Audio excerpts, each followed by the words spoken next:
Audio ಬೆನ್ನಲ್ಲೇ ಕಪ್ಪುಪಟ್ಟಿ ಪ್ರದರ್ಶನ ವಾಪಸ್. ಆಡಿಯೋ ರಿಲೀಸ್ಗೆ ಹೆದ್ರು ಬಿಟ್ರ ಶಾಸಕ ಸುರೇಶ್ ಗೌಡ.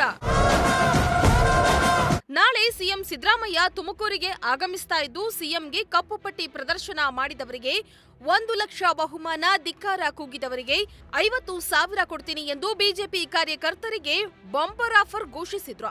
ಶಾಸಕ ಸುರೇಶ್ ಗೌಡ ಆಫರ್ ಕೊಟ್ಟ ಆಡಿಯೋವನ್ನ ಮಾಜಿ ಶಾಸಕ ಗೌರಿಶಂಕರ್ ರಿಲೀಸ್ ಮಾಡಿದ್ದು ಜಿಲ್ಲೆಯಲ್ಲಿ ಫುಲ್ ವೈರಲ್ ಆಗಿತ್ತು. ಅನುದಾನ ಕೊಡದಿರುವಂತ ಸಿದ್ದರಾಮಯ್ಯ ಧಿಕ್ಕಾರ ಅಂತೇಳಿ ಯಾರು ಕೂಗ್ತೀರಾ ಅವರಿಗೆ 1 ಲಕ್ಷ ರೂಪಾಯಿ ಬಹುಮಾನ. ನೀವೇ ಕೊಟ್ಬಿಡ್ತೀನಿ ನಮ್ಮ ಅಧ್ಯಕ್ಷನಿಗೆ. ನೀವೇ ಕೂಗ್ಕೋಬೇಕು, ಯಾರು ಹೇಳ್ತಿದಾರ ಯಾರಿಲ್ಲ ನೋಡೋಣ.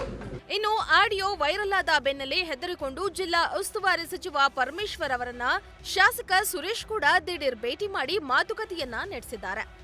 ಇನ್ನು ನಗರದ ಐಬಿಯಲ್ಲಿ ಪರಮೇಶ್ವರ್ ಅವರನ್ನ ಭೇಟಿ ಮಾಡಿದ್ದಾರೆ. ಕ್ಷೇತ್ರದ ಅಭಿವೃದ್ಧಿಗೆ ಅನುದಾನ ಬಿಡುಗಡೆಗೆ ಆಗ್ರಹಿಸಿ ಕಪ್ಪುಪಟ್ಟಿ ಪ್ರದರ್ಶಿಸಲು ನಿರ್ಧರಿಸಲಾಗಿದ್ದು, ನಮ್ಮ ಬೇಡಿಕೆಗೆ ಸಚಿವರು ಒಪ್ಪಿಗೆ ಸೂಚಿಸಿದ್ದಾರೆ. ಹೀಗಾಗಿ ಕಪ್ಪುಪಟ್ಟಿ ಪ್ರದರ್ಶನ ವಾಪಸ್ಗೆ ನಿರ್ಧಾರ ಮಾಡಿದ್ದೇವೆ ಎಂದರು. ಗೃಹ ಸಚಿವ ಪರಮೇಶ್ವರ್ ಅವರನ್ನ ಭೇಟಿ ಬಳಿಕ ಮಾತನಾಡಿದ ಶಾಸಕ ಸುರೇಶ್ ಗೌಡ, ಹೌದು ರೀ, ಆ ಆಡಿಯೋ ನಂದೆ, ಅದನ್ನ ನಾನು ಅಲ್ಲಗಳೆಯಲ್ಲ. ಹೋರಾಟದಲ್ಲಿ ಕಿಚ್ಚು ಹೆಚ್ಚಾಗ್ಬೇಕಂದ್ರೆ ಸ್ಫೂರ್ತಿ ತುಂಬಿಸ್ಬೇಕು, ಅದಕ್ಕೆ ಹೇಳಿ ಆಮಿಷ ಇಟ್ಟಿದ್ದೇನೆ ಅಂದಿದ್ದಾರೆ. ನಾನು ನಮ್ಮ ಕಾರ್ಯಕರ್ತರಿಗೆ ಹೇಳಿದ್ದೇನೆ, ಪಬ್ಲಿಕ್ ಅಲ್ಲಿ ಹೇಳಿಲ್ಲ. ನಮ್ಮ ಕಾರ್ಯಕರ್ತರು ಕಪ್ಪು ಬಾವುಟ ಹಾರಿಸಿದ್ರೆ ಏನ್ ಮಾಡ್ತೀರಾ? ನಮ್ಮ ಕಾರ್ಯಕರ್ತರ ಮೇಲೆ 100% ನಂಬಿಕೆ ಇದೆ, ಅವರು ಹಾಗೆ ಮಾಡಲ್ಲ ಎಂದ್ರು. ಅಲ್ಲದೆ ನಾನು ಕಾರ್ಯಕ್ರಮದಲ್ಲಿ ಭಾಗಿಯಾಗ್ತೇನೆ, ಸಿಎಂ ಹಾಗೂ ಪರಮೇಶ್ವರ್ ಅವರಿಗೆ ಮಲ್ಲಿಗೆ ಹಾರ ಆಗ್ತೀನಿ ಎಂದಿದ್ದಾರೆ. ಜಿಲ್ಲಾ ಉಸ್ತುವಾರಿ ಸಚಿವರಾದಂತಹ ಪರಮೇಶ್ ಸಾಹೇಬ್ರನ್ನ ಭೇಟಿ ಮಾಡಿದ್ದು. ತುಮಕೂರು ಜಿಲ್ಲೆಯಲ್ಲಿ ನಮಗೆ ಯಾವುದೇ ಒಂದು ವಿಶೇಷ ಅನುದಾನವನ್ನು ಸಿದ್ದರಾಮಯ್ಯನವರು ಬಂದಾಗಲಿಂದ, ಮುಖ್ಯಮಂತ್ರಿಗಳಾದಾಗಲಿಂದ ಯಾವುದೇ ಅನುದಾನವನ್ನು ಬಿಡುಗಡೆ ಮಾಡಿರಲಿಲ್ಲ. ಎಲ್ಲ ಕಾಂಗ್ರೆಸ್ಸಿನ ಶಾಸಕರಿಗೆ 25 ಕೋಟಿ ಅನುದಾನವನ್ನು ಬಿಡುಗಡೆ ಮಾಡಿದ್ರು. ಆದರೆ ನಾವು ಸರ್ವತೋಮುಖ ಅಭಿವೃದ್ಧಿ ಆಗಬೇಕು ಕರ್ನಾಟಕ ಅನ್ನೋದು ನಮ್ಮದು ಅಪೇಕ್ಷೆ. ಅದಕ್ಕೆ ನಾವು ಸಿದ್ದರಾಮಯ್ಯನವ್ರ ಕಾರ್ಯಕ್ರಮನ, ಮುಖ್ಯಮಂತ್ರಿಯವ್ರ ಕಾರ್ಯಕ್ರಮಗಳನ್ನು ವಿರೋಧ ಮಾಡಬೇಕು, ಕಪ್ಪು ಬಾವುಟವನ್ನು ಪ್ರದರ್ಶನ ಮಾಡಬೇಕು ಅಂತೇಳಿ NDA ನಮ್ಮಲ್ಲಿರುವಂಥ 4 ಜನ ಶಾಸಕರು, ನಾನು ಮತ್ತು ಜ್ಯೋತಿ ಗಣೇಶ್, ಕೃಷ್ಣಪ್ಪನವರು, ತುರುವೇಕೆರೆ, ಚಿಕ್ಕನಾಯಕನಹಳ್ಳಿ ಸುರೇಶ್ ಬಾಬು ಅವರು 4 ಜನ ಸೇರಿ ಮೀಟಿಂಗ್ ಮಾಡಿ, ಪ್ರೆಸ್ ಮೀಟ್ ಮಾಡಿ ಹೇಳಿದ್ದೆವು. ನಾವು ಈ ಥರ ನಾವು ಮುಖ್ಯಮಂತ್ರಿ ಕಾರ್ಯಕ್ರಮವನ್ನು ಬಹಿಷ್ಕಾರ ಮಾಡ್ತೇವೆ, ಕಪ್ಪು ಬಾವುಟವನ್ನು ಪ್ರದರ್ಶನ ಮಾಡ್ತೇವೆ ಅಂತ. ಅದಾದಮೇಲೆ ಪರಮೇಶ್ ಸಾಹೇಬ್ರಿಗೂ ಕೂಡ ನಾವು ಹೇಳಿದ್ದು, ದಯವಿಟ್ಟು ಇದನ್ನು ಸಾರ್ಟ್ ಔಟ್ ಮಾಡಿ ಅಂತ ಹೇಳಿ. ಸೋಮಣ್ಣವ್ರಿಗೂ ಕೂಡ ನಾವು ಹೇಳಿದ್ದು, ಕೇಂದ್ರದ ಮಂತ್ರಿಗಳಾಗಿರೋರು, ಇಲ್ಲಿ ನಮ್ಮ ಜಿಲ್ಲೆಯ MP ಆಗಿರೋಂಥವ್ರು.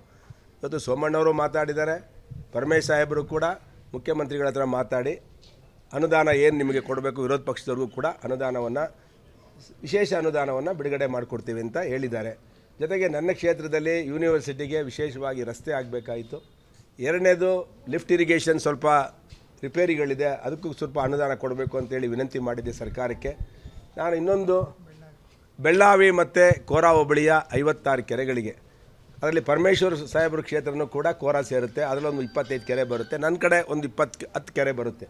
ಅದು ಕೂಡ ಜಿಒ ಆಗಿ 2022ರಲ್ಲಿ ನಮ್ಮ ಸರ್ಕಾರ ಇದ್ದಾಗ ಜಿಒ ಆಗಿತ್ತು, ಎತ್ತಿನೊಳೆ ಪ್ರಾಜೆಕ್ಟಲ್ಲಿ. ಅದಕ್ಕೂ ಕೂಡ ಏನು ಇದುವರೆಗೂ ಸರ್ಕಾರ ಏನೂ ಮಾಡಿರಲಿಲ್ಲ. ಇವೆಲ್ಲ ಉದ್ದೇಶ ಇಟ್ಕೊಂಡು ಕಪ್ಪು ಬಾವುಟ ಪ್ರದರ್ಶನ ಮಾಡಬೇಕು ಅಂತೇಳಿ ನಾವು ಪ್ರೆಸ್ ಮೀಟ್ ಮಾಡಿ ಹೇಳಿದ್ದು. ಆದರೆ ಪರಮೇಶ್ ಸಾಹೇಬರು ಇವತ್ತು ಒಪ್ಪಿದ್ದಾರೆ, ನಮ್ಮ ಕಾರ್ಯಗಳು ಏನೇನು ನಾವು ಕೊಟ್ಟಿದ್ದೇವೆ, ಯೂನಿವರ್ಸಿಟಿದು ರಸ್ತೆ ಇರ್ಬೋದು, ಸ್ಪೆಷಲ್ ಗ್ರ್ಯಾಂಟ್ ಇರ್ಬೋದು, ಕೋರಾ ಮತ್ತು ಬೆಳ್ಳಾವಿಯ ಕೆರೆಗೆ ಎತ್ತಿನೊಳೆ ನೀರನ್ನು ಕೊಡುವಂಥದ್ದು ಇರ್ಬೋದು, ಇವೆಲ್ಲವನ್ನು ಖಂಡಿತವಾಗಲೂ ಮಾಡಿಸ್ಕೊಡ್ತೇವೆ.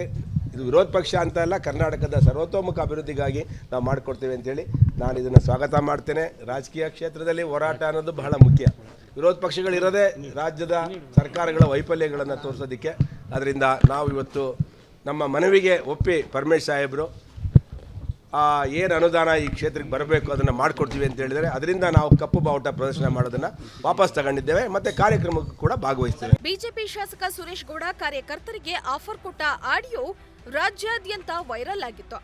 ರಾಜ್ಯದ ವರಿಷ್ಠರಿಗೂ ಆಡಿಯೋ ಮುಟ್ಟಿತ್ತು. ಇನ್ನು ಕಪ್ಪುಪಟ್ಟಿ ಪ್ರದರ್ಶನದ ಆಫರ್ ಬಗ್ಗೆ ಸ್ಪಷ್ಟನೆಗಾಗಿ ಪತ್ರಕರ್ತರು ಶಾಸಕ ಸುರೇಶ್ ಗೌಡರಿಗೆ ಕರೆ ಮಾಡಿದ್ದು, ಪತ್ರಕರ್ತರಿಗೆ ಬೆದರಿಕೆ ಹಾಕಿದ್ದಾರೆ. ಹೀಗಾಗಿ ಶಾಸಕರ ವಿರುದ್ಧ ಜಿಲ್ಲೆಯಲ್ಲಿ ವ್ಯಾಪಕ ವಿರೋಧ ವ್ಯಕ್ತವಾಗ್ತಾ ಇದ್ದು, ಇದಕ್ಕೆ ಹೆದರಿ ಸುರೇಶ್ ಗೌಡ ಕಪ್ಪುಪಟ್ಟಿ ಪ್ರದರ್ಶನ ವಾಪಸ್ಗೆ ನಿರ್ಧಾರ ಮಾಡಿದ್ದಾರೆ. Bureau report, Prajashakti TV, Tumakuru.